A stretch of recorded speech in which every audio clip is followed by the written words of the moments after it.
अस्सलाम वालेकुम, खुशाब ऑनलाइन में खुशामदीद। आज की हमारी वीडियो जो है वो बजट के हवाले से है। माली साल 2025-26 का बजट जो है वो हुकूमत ने पेश कर दिया है और इस बजट को हुकूमत ने तो इस वक्त कोई नाम नहीं दिया। हालांकि हर दफ़ा हुकूमत जो है कोई ना कोई नाम दे देती है बजट को, ये फलां बजट है, अवाम दोस्त है या अवाम दुश्मन है या जो भी है, लेकिन अवाम ने इसको नाम दे दिया है। अवाम ने इस बजट को नाम दिया है गरीब मुकाओ बजट। तो ये जो गरीब मुकाओ बजट है ये 10 जून को पेश कर दिया गया है। इसमें बहुत से ऐसे काम हुए हैं जो वाकई गरीब को ख़त्म करने के हवाले से हैं। जैसा कि सोलर प्लेट के हवाले से है कि सोलर पैनल के ऊपर 18% टैक्स आयद कर दिया गया है। अब इसमें हुकूमत का ये कहना है कि उन्होंने जो दरामदी प्लेट्स हैं सोलर प्लेट, उनके ऊपर 18% टैक्स आयद किया है। यानी जो सोलर प्लेट बाहर के मुमालिक से इम्पोर्ट होकर पाकिस्तान में आती हैं तो उनके ऊपर पहले कोई टैक्स नहीं था, अब उसके ऊपर 18% टैक्स किया है। तो इस तरह से जो है सोलर पैनल के ऊपर फिर ऑटोमेटिकली जो है वो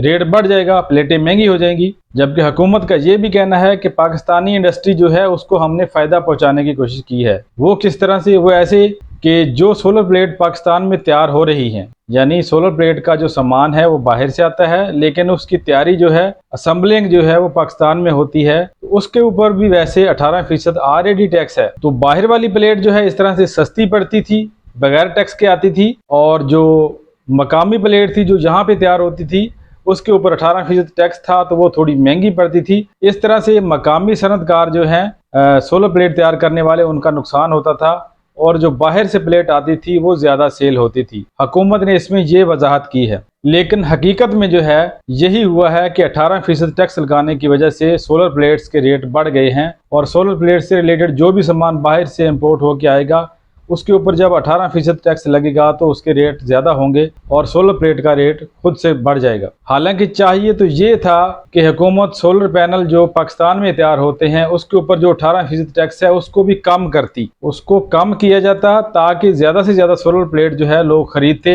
और ख़ुद की बिजली तैयार करते, जिसकी वजह से आवाम की और हुकूमत की IPP से आहिस्ता आहिस्ता जान छूटती। क्योंकि IPPs हुकूमत के ऊपर भी बोझ है और आवाम के ऊपर भी बोझ है। आवाम को महंगी बिजली देते हैं और हुकूमत से जो है वो अरबों रुपए की सब्सिडी जो है वो वसूल करते हैं। तो चाहिए तो ये था कि सोलर प्लेट को सस्ता किया जाता ताकि IPP से हुकूमत की और आवाम की जान छूटती। तो अब यहाँ पे दूसरी बात कर लेते हैं ATM के हवाले से कि ATM कार्ड से या चेक के जरिए किसी भी बैंक से पैसे निकलवाने के ऊपर पहले जो है वो टैक्स था 0.6%। यानी 1 लाख रुपए की आप रकम बैंक से निकलवाते हैं या ATM मशीन से निकलवाते हैं तो आपको उसके ऊपर 600 रुपया टैक्स देना पड़ता था। लेकिन अब FBR ने जो है इसके ऊपर तजवीज़ दी थी कि 1.2% किया जाए, यानी इसको डबल किया जाए। 1 लाख रुपया बैंक से निकलवाने पर जो है वो 1200 रुपया टैक्स होना चाहिए। FBR की ये तजवीज़ थी, लेकिन बजट में जो है इसको 1% के ऊपर ले जाया गया है।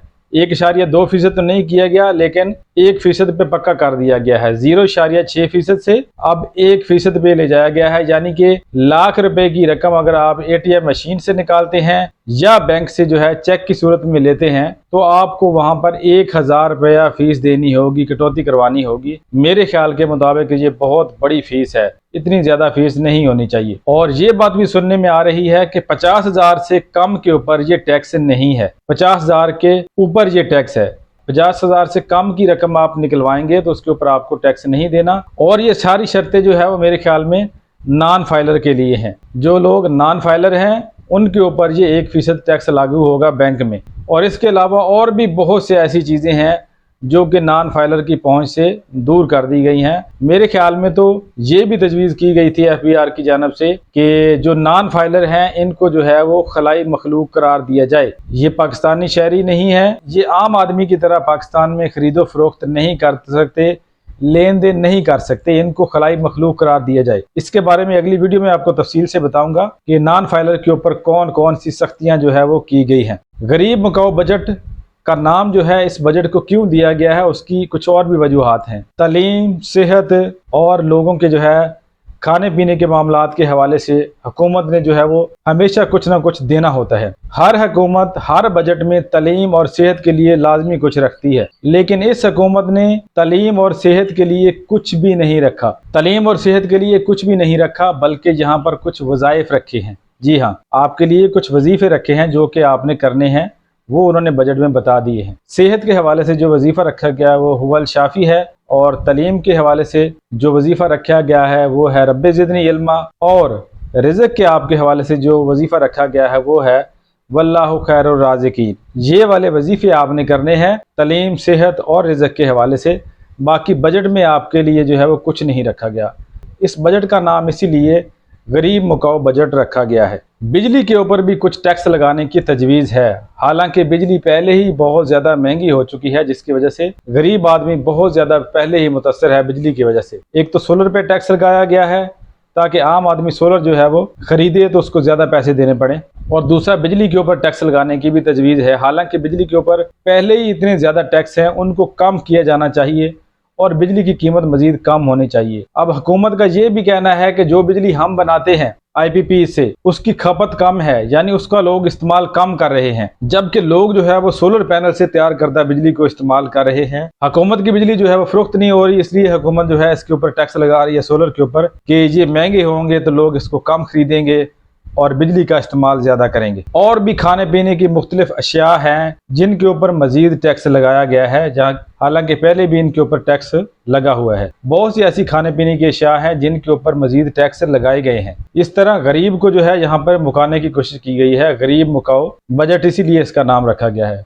और जो बड़ी बड़ी तनख्वाहें लेने वाले लोग हैं उनके ऊपर टैक्स रेट कम है, छोटी तनख्वाहों वालों के जो ऊपर जो है वो टैक्स रेट ज़्यादा है। और जो सेनेटर वगैरह हैं, स्पीकर वगैरह हैं असम्बलियों में बैठे हुए, उनकी तनख्वाह जो है वो एकदम 2-2.5 लाख से बढ़ा के 13-14 लाख तक कर दी गई है।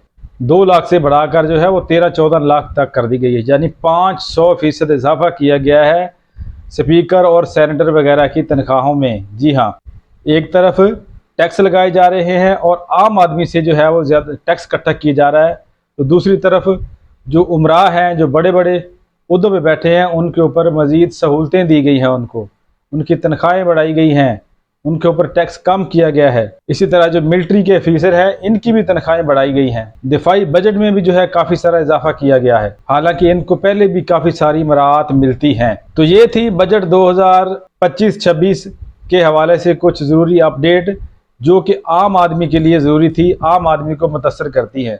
बाकी बजट में और बहुत सारी चीज़ें हैं जो कि आम आदमी के जो है वो इस्तेमाल की ना होती हैं, ना उनका कोई आम आदमी के ऊपर फ़ायदा या नुकसान होता है। अगर होता है तो नुकसान ही होता है, फ़ायदा तो नहीं होता। लेकिन ये जो मेन चीज़ें हैं, ATM कार्ड वगैरह, इस तरह बैंकों से पैसा निकलवाना, सोलर प्लेट वगैरह जो है इसका लेन देन करना, और इस तरह से जो है ये सेहत की सहूलतें, तालीम की सहूलतें, खाने पीने के हवाले से सहूलतें, इनका डायरेक्ट जो है वो असर पड़ता है आम आदमी के ऊपर। तो ये ज़रूरी बातें थी, कुछ अहम बातें जो कि बजट में पेश की गई हैं आम आदमी के लिए, वो मैंने आपको यहाँ पे बताई है। तो आज की वीडियो में इतना ही। उम्मीद है वीडियो आपको पसंद आएगी। वीडियो पसंद आए तो इसको लाइक और शेयर जरूर कीजिएगा। वीडियो देखने का शुक्रिया। अल्लाह हाफिज़।